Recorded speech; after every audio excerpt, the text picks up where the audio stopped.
There were a ton of hidden details and facts that you may have missed in the Legends ZA demo that I was able to play at Pokémon Worlds, and I went in depth with my own demo as well as looking at other people who played the demo who uploaded clips, and we're going to break down this entire demo for you so you can learn a lot about this game, and trust me, you don't want to miss out because there's some crazy stuff in the video. But let's start off with the first one. Pressing B to dash as opposed to having to hold the B button is actually a great quality of life feature they added in this game. Part 1 of this demo started off in the Vert District 13. You can open up your map to see various wild zones marked in green, and you can see the amount of Pokemon that exist within each one. For this demo, it looked like there were only 6 zones that were available on the map, even though in other trailers and on the website we can see more zones, so probably more will be unlocked as you progress through the game. Pokeballs represent Pokémon Centers, and building signs are important structures that you will visit. You can zoom in on the map as well as also placing pins on the map, which is a great feature to have in the game.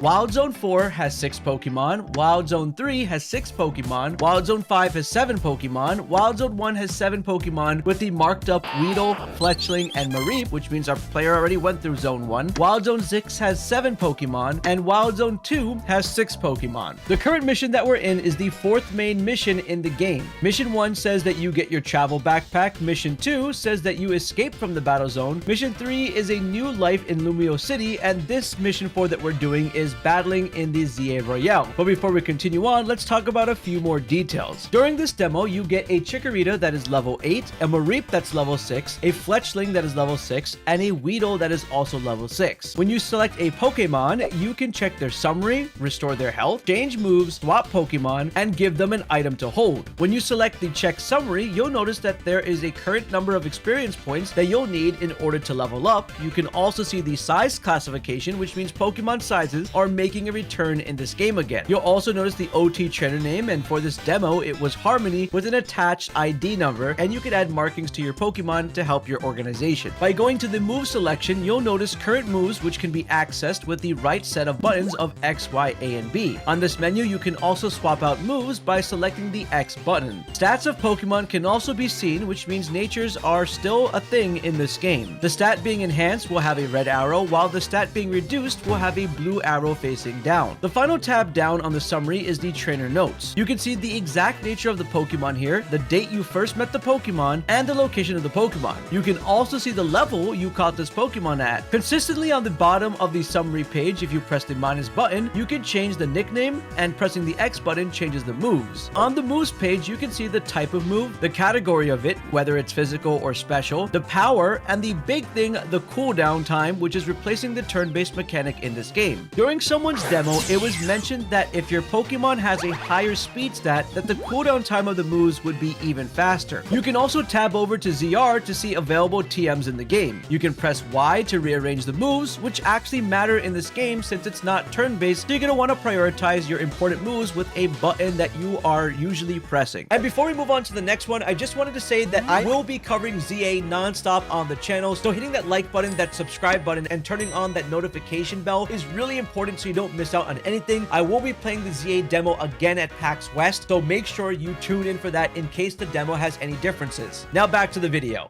Now again, for context, this part of the demo takes place around main mission 4, and when you talk to Urbane here, he'll ask you if you are ready to get out there and officially complete the ZA Royale, which then transitions it from day to nighttime. A tip that was mentioned was to check your map once night falls to see the highlighted red battle zones on your map. Hovering over it revealed that there are many twists and turns here, meaning plenty of blind corners. Take care not to give away your location. This indicates that each battle zone will have its own description for how they function or how they are specifically set up. So for this Royale, you need to have beaten 3 trainers, and by defeating each trainer, you get ticket points. As I approached the battle zone, there were also rocks blocking certain paths, and your Pokemon at the start of the game cannot break them. Even though I tried, it didn't work, which indicates that we may need specific ride Pokemon to get through, or even the possibility of HMs returning. Now, once you enter the battle zone, you get to meet Naveen and Lita. Also for this demo, different players had a male or female character, which depended on what Urbane was, because Urbane switches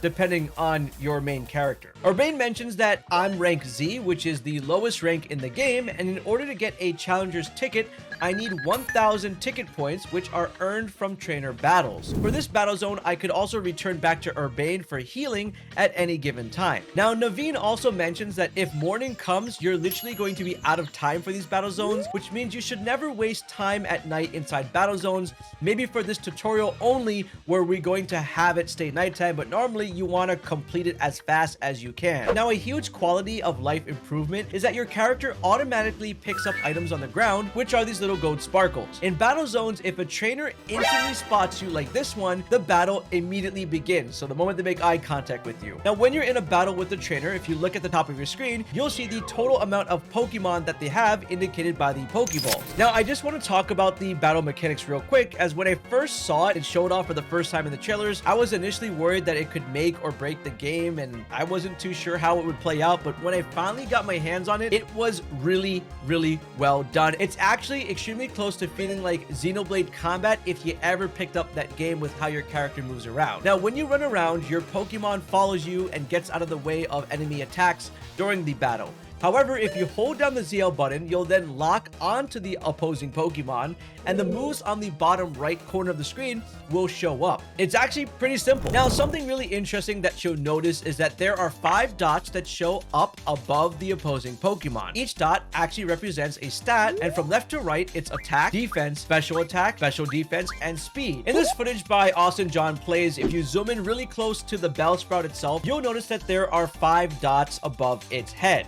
When Bellsprout uses growth, you can see that both attack and special attack turn red with the up arrow in the exact order I told you the stats are being shown. However, since this is a time-based fight as opposed to a turn-based, it'll start blinking until it wears off. When Fletchling used growl in this clip, you'll then see the blue arrow on attack indicating it's lowered, and the notification on the right side also indicates this. Now, here's something really cool so that you can really understand how this works. When Bellsprout then uses growth again, you'll see that it cancels out the blue attack down and then goes back to normal since it was already nerfed, while special attack goes red because special attack was never nerfed from the start. So they are implementing these systems in really well when it comes to stat buffs and stat debuffs. After defeating an opponent, you'll see the win amount, the ticket points you get, and the medals you receive. After that, while going further into the demo, we bump into Lito, who talks about sneaking up and striking first at an enemy. Now, you can press the L stick to crouch. I personally approached really close to my trainer without properly sneaking up, and an exclamation appeared on his head. Luckily, this was just a tutorial, so I was able to back up after the exclamation showed up and then lock onto his Pokemon and then use my most powerful attack to do damage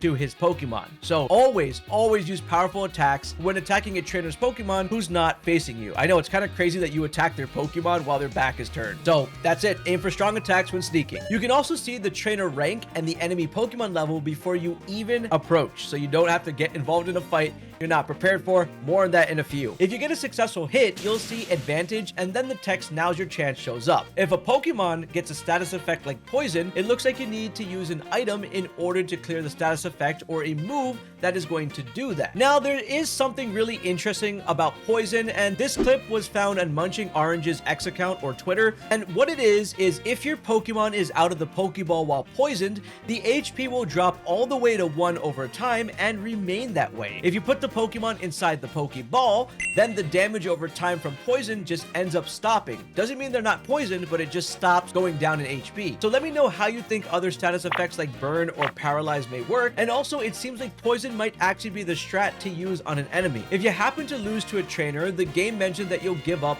half of your prize medals. The game also mentions that you can pick up prize medals you find lying around on the battle zones, and when daybreak comes, you'll receive the prize money after beating the 3rd trainer. I got the maximum amount of ticket points and a total of 130 medals. And with that, my part 1 of this demo came to an end as it was 10 minutes time. But here's something else insane found in this gameplay from Munching Orange on YouTube. There was actually an overpowered trainer inside of this battle zone that was rank X. Please note that I am rank Z, which is the lowest. They had a level 18 Pidgeotto, which was adding more optional higher difficulty if you felt like you could take it out. Also, right before this, you could see him accessing the menu and giving Weedle some EXP candy, and just like Legends Arceus, the Pokemon don't auto-evolve, but rather you have to evolve them yourself. A text appeared stating that in this game, you'll see an arrow icon displayed indicating that Pokemon can be evolved. And here is what the evolution in action looks like.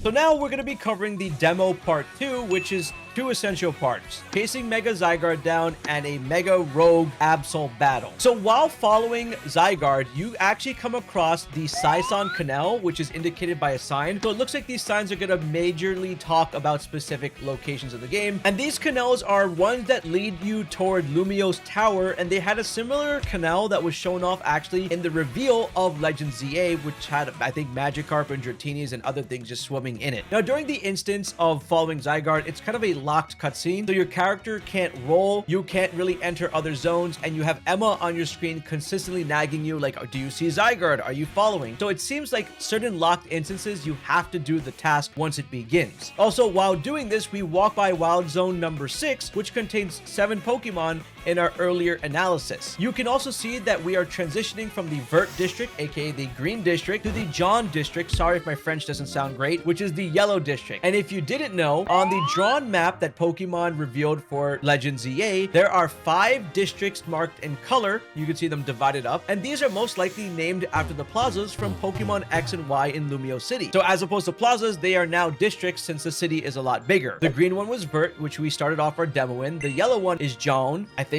that's how you pronounce it, which is the one we are currently transitioning in. The blue one is Bleu, the red one is Rouge, and the one in between the blue and the Rouge district is the Magenta district, and we know this because there is actually a Magenta Pokemon Center there, so that's how we know. Now, also while on this path, I came across these structures that are pink-like rocks with little dirt patches, looks like little crystals, and these are known as Mega Crystals that your Pokemon will break, similar to how Pokemon broke stuff in Legends Arceus. And these Mega Crystals actually drop Mega Shards that you'll then use to trade in for Mega Stones by trading it with someone in Corsartico Inc. headquarters and the Stone Emporium, and you'll be able to get it from one more place that you'll see as we continue this video. Now we approach a cutscene, and Zygarde then brings us up to a roof where we then interact with a Rogue Mega Absol, or an Absol that's about to go crazy and enter the Rogue state. Emma mentions that the Rogue Mega Evolution Pokemon are in pain, unlike our happy chonky boy Mega Victory Bell that got revealed. AZ also shows up and comes to help out, and he specifically says that Floette alerted him about the case of Rogue Mega Evolution. And if you played Pokemon X and Y, you'll know that AZ actually had his own unique Floette that you could not obtain. This is the part of the story where AZ gives a Mega Ring to Lucario to deliver to us, and we'll be battling with our Lucario against his Mega Absol. This is really cool because this is a nostalgic throwback to Pokemon X and Y, because Lucario was the first Mega Evolution you could use in the game when you did a battle Lucario versus Lucario match with successor Korrina. Now let's talk about this Rogue Mega fight. These fights take place inside of a giant purple bubble in its own area. Rogue Mega Evolution Pokemon are extremely tanky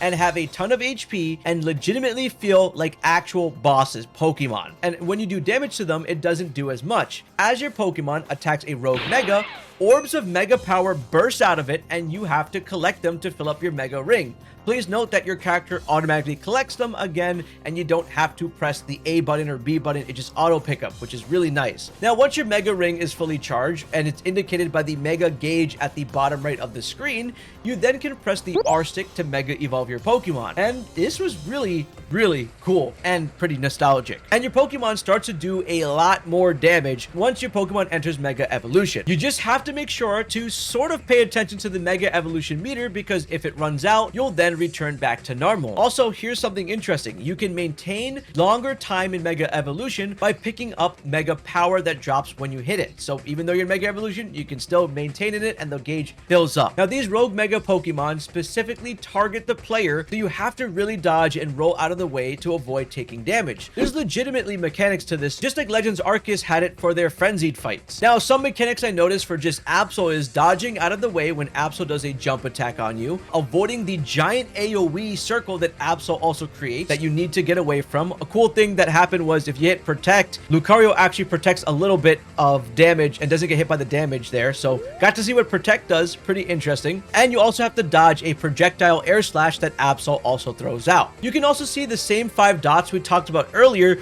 show up for each of the stats so you can see what gets buffed or what doesn't get buffed during this fight. Now, this game also has satchels just like Legends ZA, so hopefully I don't drop any in the game and I get roasted that you guys found my satchels. But you can actually go into your satchel and select a healing item so your Lucario doesn't just knock out cold by accident. And you'll notice that at the bottom of the screen, there is a cooldown timer. So you can't use another item until that cooldown timer ends, which adds a bit more of strategy towards this fight. Now, after defeating the Mega Rogue Absol, we received an Absolite, which allows us to Mega Evolve Absol if you equip it onto Absol. And then we also were able to catch the Absol, since it was very grateful that we saved it from its Rogue Mega Evolution pain that it was going through. So this is the third way of getting Megas, and it looks like some Mega Stones will be locked towards these Rogue Mega fights. If you enjoyed this video, make sure to check out this one on your screen and stay tuned for the next Legends ZA video coming pretty soon.